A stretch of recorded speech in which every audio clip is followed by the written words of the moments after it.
اولاد کے لیے بھی ہمیں قرآن و سنت میں دعائیں سکھائی گئی ہیں اور ان کا بھی اہتمام کرنا چاہیے. انسان اپنی زندگی میں اپنی بہترین کمائی اپنی اولاد ہی کو سمجھتا ہے،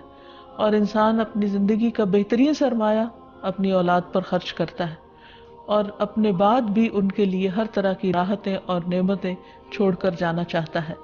لیکن اگر اولاد نیک ہو تو وہ والدین کے لیے صدقہ جاریہ بھی بنتی ہے، اور والدین کے خون پسینے کی کمائی کو ان کی زندگی میں اور ان کی زندگی کے بعد بہترین جگہوں پر استعمال کرتی ہے. لیکن اگر اولاد بگڑی ہوئی ہو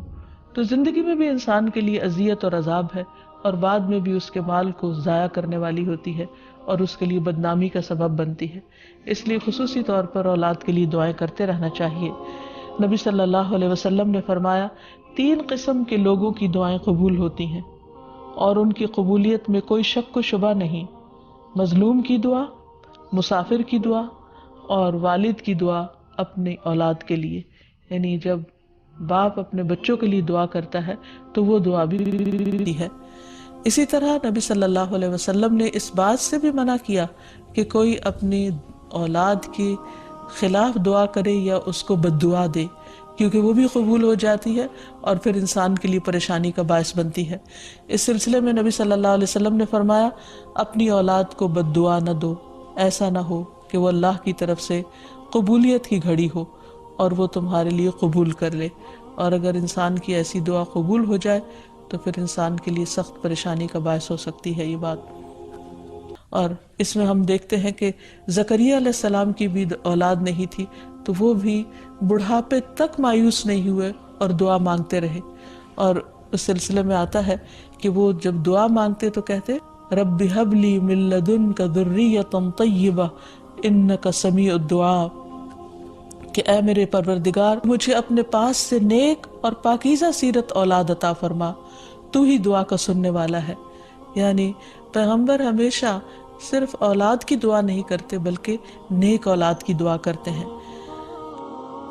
اولاد کا ہونا اللہ سبحانہ و تعالیٰ کا ایک بہت بڑا انعام اور بندے پر بہت بڑا احسان ہے. اسی لیے ہم دیکھتے ہیں کہ اولاد انسان کے لیے اگر نیک ہو تو راحت، رحمت، آرام اور چین اور آنکھوں کی ٹھنڈک کا ذریعہ ہوتی ہے.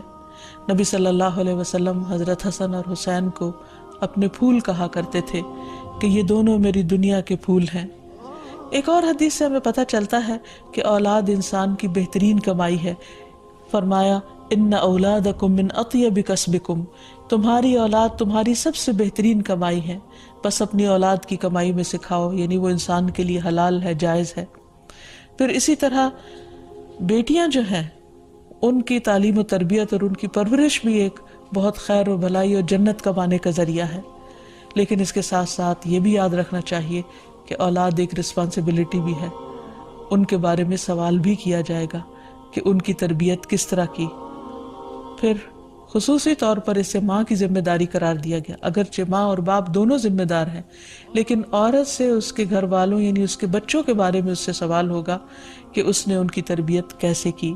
تو اس لیے ہم سب پر لازم ہے کہ ہم اپنے بچوں کی دینی اور دنیاوی دونوں طرح سے بہترین تربیت کرنے کی کوشش کریں. تو آخر میں ہم دیکھتے ہیں کہ جو دعائیں ہمیں خاص طور پر اولاد کے لیے مانگنی چاہیے وہ ان کی نیکی، تقوی اور اصلاح کی ہیں، پیدائش سے پہلے بھی اور بعد میں بھی. پیدائش سے پہلے رب ہب لی من الصالحین، کہ اے رب مجھے صالح اولاد عطا کر. پھر اسی طرح رب ہب لی من لدنک ذریۃ طیبہ انک سمیع الدعاء، اے میرے پروردگار مجھے اپنی طرف سے نیک اور پاکیزہ اولاد عطا فرما، بے شک تو ہی دعا کا سننے والا ہے. پھر اسی طرح اپنی اولاد کو شیطان مردود سے بچانے کی بھی دعا کرنی چاہیے، جیسے حضرت مریم علیہ السلام کی والدہ نے ان کی پیدائش کے وقت یہ دعا مانگی تھی وَإِنِّي أُعِيذُهَا بِكَ وَذُرِّيَّتَهَا مِنَ الشَّيْطَانِ الرَّجِيمِ، اور بے شک میں اس کو اور اس کی اولاد کو شیطان مردود سے تیری پناہ میں دیتی ہوں. پھر اسی طرح ایسی اولاد مانگنی چاہیے کہ جو انسان کے لیگیسی کو آگے لے کر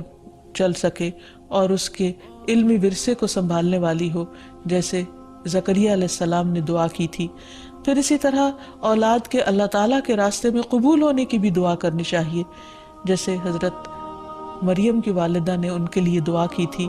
کہ ربی انی نذرت لک ما فی بطنی محررا فتقبل منی، کہ اے میرے رب بے شک میں نے تیرے لیے اس کی نظر مانی ہے جو میرے پیٹ میں ہے کہ میں آزاد چھوڑ دوں گی، سو مجھ سے قبول فرما، بے شک تو سب کچھ سننے سب کچھ جاننے والا ہے۔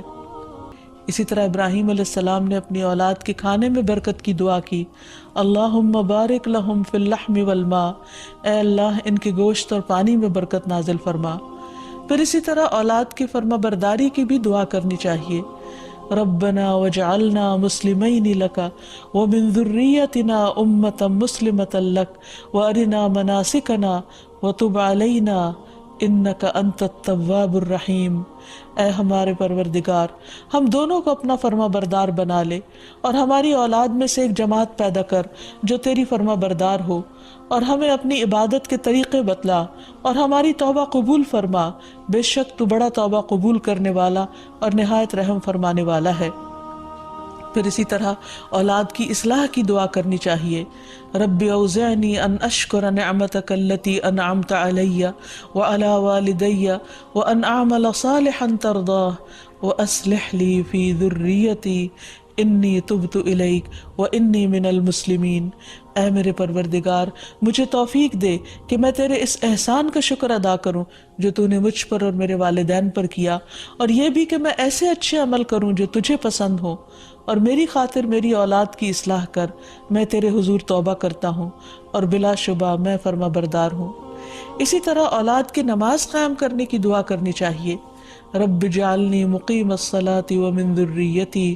ربنا وتقبل دعا، اے میرے رب مجھے بھی اور میری اولاد کو بھی نماز قائم رکھنے والا بنا، پروردگار میری یہ دعا قبول فرما۔